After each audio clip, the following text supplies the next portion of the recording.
Dear faith partners, greetings in the name of our Lord Jesus Christ. మనం ఒక చిన్న topic గురించి మాట్లాడుకుందాం. వేశ్య నీతిమంతురాలుగా మారింది. మనందరికీ తెలిసినట్టే రాహాబు గురించి మనం చాలాసార్లు విన్నాం. ఆమె ఇక్కడ ఒక వేశ్యగా రాయబడి ఉంది. కానీ ఆమె విశ్వాసం, దేవుని యందు విశ్వాసం ఉంచడం ద్వారా ఆమె జీవితంలో గొప్ప మార్పు కనబడుతుంది. ఇక్కడ ఆమె వాక్యం చెబుతున్నట్లుగా వినుట వల్ల విశ్వాసం కలుగును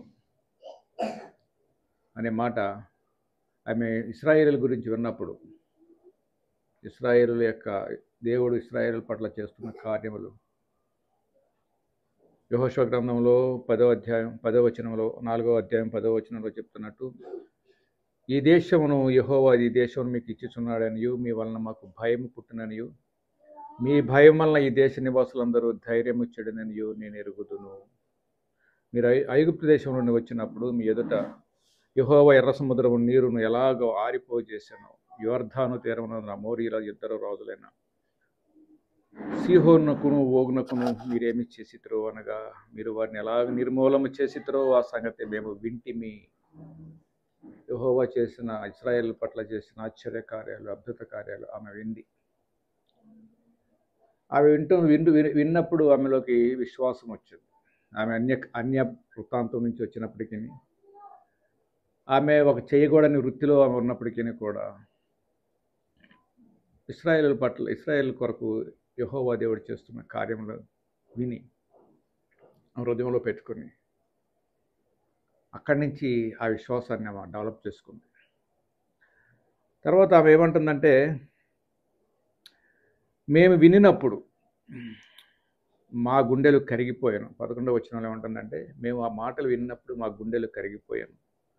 మీ దేవుడైన యెహోవా పైన ఆకాశమందును క్రింద భూమి యందును దేవుడే. మీ ఎదుట ఎట్టి మనుష్యులకైనాను ధైర్యం ఏమాత్రము ఉండదు. ఇది ఆమె యొక్క విశ్వాసం. చాలాసార్లుగా మనం ఎంతో వాక్యం వింటూ ఉంటాం, కానీ మనలో ఈ యొక్క మెట్టు రావడం కష్టమైపోతుంది. అనేక రీతులుగా అనేక సార్లుగా వాక్యం వినడానికి ఇష్టపడతాం, కానీ ఆ వాక్యం మనలో ఎలాంటి విశ్వాసాన్ని పెంపొందిస్తుంది. ఈమె అన్యరులైన స్త్రీ అయి ఉన్నప్పటికి కూడా దేవుని యందు ఆమెకున్న విశ్వాసం, ఆ దేవుడు ఇశ్రాయేలుకు చేసిన మేళ్ళు, ఉపకారాలు, ఆశ్చర్యకార్యాలు, అద్భుత కార్యాలు విని ఆయన తప్ప వేరొక దేవుడు లేడని అంతటి దృఢమైన విశ్వాసంలోకి ఆమె వచ్చింది. ఆ విశ్వాసాన్ని బట్టి ఆమె ఎక్కడి దాకా వెళ్ళిపోయిందంటే, హెబ్రీ పత్రిక 11వ అధ్యాయంలో ఉన్న విశ్వాసుల లిస్టు, విశ్వాసుల పట్టికలోకి వెళ్ళిపోయింది. విశ్వాసుల పట్టికలోకి వెళ్ళిపోయి 11వ అధ్యాయం 31వ వచనంలో వరకు ఆమె యొక్క విశ్వాసం మెట్టు వెళ్ళిపోయింది. విశ్వాసుల పట్టికలో చేరిపోయింది. ఆమె క్రియలు విశ్వాసం పెంపొందించడమే కాదు, కానీ ఆ విశ్వాసాన్ని బట్టి ఆమెకు క్రియలు డెవలప్ అయ్యాయి. క్రియలు కలిగిన విశ్వాసం. ఆమె విశ్వాసము ఆమె ద్వారా పనులు చేయించింది, క్రియలు చేయించింది.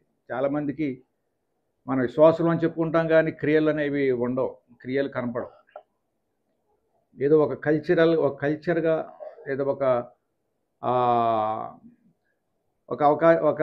ఒక పద్ధతి, ఆదివారం చర్చికి వెళ్ళాలి, లేకపోతే శనివారం వెళ్ళాలి, లేకపోతే ప్రభురాత్రి భోజనం వెళ్ళాలి, ఇలాంటి ఒక కల్చర్ క్రిస్టియన్స్ లాగా తయారవుతున్నారు తప్ప అంతగా మించిన క్రియలు మనలో కనబడట్లేదు. కానీ ఇక్కడ రాహాబులో వాళ్ళు వేగుల వారు ఆమె చేర్చుకున్నప్పుడు ఆమె వెనకాల రాజు యొక్క భటులు వచ్చారు. రాజుల భటులు వచ్చినప్పటికి కూడా ఆమె రాజుకు తెలిస్తే తన ప్రాణం పోతుందని తెలిసినా కూడా, రాజుకు తెలిస్తే తను చంపేస్తారని తెలిసినా కూడా, దేవుని పట్ల ఆమెకున్న విశ్వాసం, దేవుడు ఇంకా నన్ను కాపాడతాడు, అయినప్పటికీ నీ దేవుడు బిడ్డలు ఉన్నారు ఇక్కడ, దేవుడి బిడ్డలు ఎర్ర సముద్రాన్ని దాటించిన దేవుడి బిడ్డలు ఉన్నారు ఇక్కడ, ఇలా రాజుగారు నన్నేం చేస్తాడు, రాజు ఆజ్ఞను సైతం, రాజు యొక్క పవర్ని సైతం దేవుని పవర్ను ఆశ్రయించింది, కానీ రాజు పవర్ను ధిక్కరించింది. నిజంగా ఆమె దాచిందని తెలిస్తే మొట్టమొదటిసారిగా ఆమె మరణించేది, ఆమెకు మరణశిక్ష విధించబడేది. ఆ ధైర్యము, విశ్వాసం వల్ల వచ్చిన ధైర్యం, విశ్వాసం వల్ల వచ్చిన ఆ ధైర్యాన్ని బట్టి ఆమె ఏగుల వారిని దాచిపెట్టింది. ఆమె మిద్దె మీదకి ఎక్కింది, వాళ్ళతో సంభాషించింది, తన విశ్వాసాన్ని వాళ్ళ ముందు కనపరిచింది. అంతేకాదు, తన ఇంటి వారందరినీ, తన చుట్టాలందరినీ, ఆ గ్రామంలో ఎవరైతే వాళ్ళ చుట్టాలు ఉన్నారో చుట్టాలందరినీ రక్షించుకుంటానికి ఒక హామీ కోరుకుంటుంది వాళ్ళ దగ్గర నుంచి. తన క్రియలను బట్టి, క్రియల మూలంగా ఆమె తన యొక్క ఆ భక్తిని, ఆ క్రియల ద్వారా ఆ వినయ విధేయతలతో కూడిన భక్తి నేర్చుకుందాం.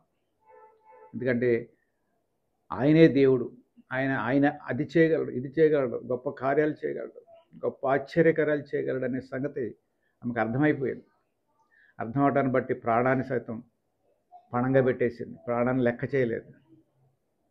విశ్వాసం మన విశ్వాసాన్ని కంపేర్ చేసుకుంటే మనం ఏ లెవెల్లో ఉన్నాం ఆమెతో కంపేర్ చేసుకుంటే.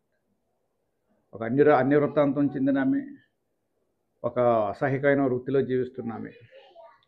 అలాంటి ఆమెకి ఎంత విశ్వాసాన్ని దేవుడు, ఆమె మాటలు కేవలం వినుట వల్ల వచ్చిన విశ్వాసం, ఆ విశ్వాసాన్ని బట్టి వచ్చిన ధైర్యం, దాన్ని బట్టి వచ్చిన క్రియలు ఎక్కడ దాకా వెళ్ళిందంటే ఆమె నీతిమంతురాలుగా మార్చబడింది. యాకోబు పత్రిక 2:25 ఆమె నీతిమంతురాలుగా మార్చబడింది. విశ్వాసాన్ని బట్టి నీతిమంతురాలుగా మార్చబడింది. ఒక వేశ్య నీతిమంతురాలుగా మారడం.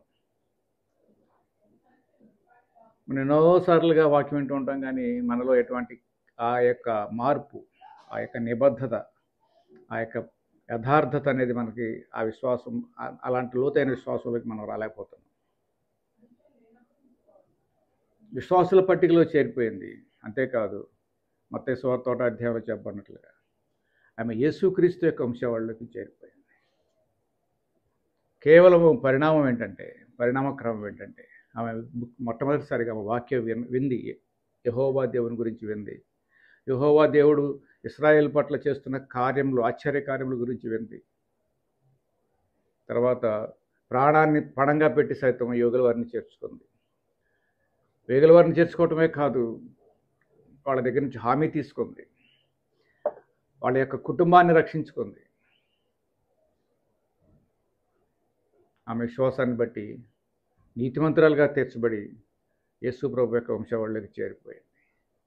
ఒక విశ్వాసంలో పరిణత చెందడం అంటే యేసుక్రీస్తు యొక్క ఆ యొక్క వారసత్వంలోకి చేరటం. మన విశ్వాసంలో చెప్పుకుంటూ ఉంటాం, కానీ యేసుక్రీస్తు వారసత్వంలోకి, యేసుక్రీస్తు యొక్క స్వభావంలోకి మనం రూపాంతరపరచబడకపోవటం. ఇక్కడ రాహాబు రూపాంతరపరచబడింది. కేవలం ఒక మాట వినటం ద్వారా ఆమె రూపాంతరపరచబడి, ఆ రూపాంతరం ఎక్కడి దాకా వెళ్ళిందంటే యేసుక్రీస్తు వంశావళి దాకా వెళ్ళింది. మనం కూడా దినదినము విశ్వాసంలో ఎదగడానికి ప్రయత్నం చేద్దాం. అట్టి కృప ప్రభువు మనకు అనుగ్రహించును గాక. ఆమేన్.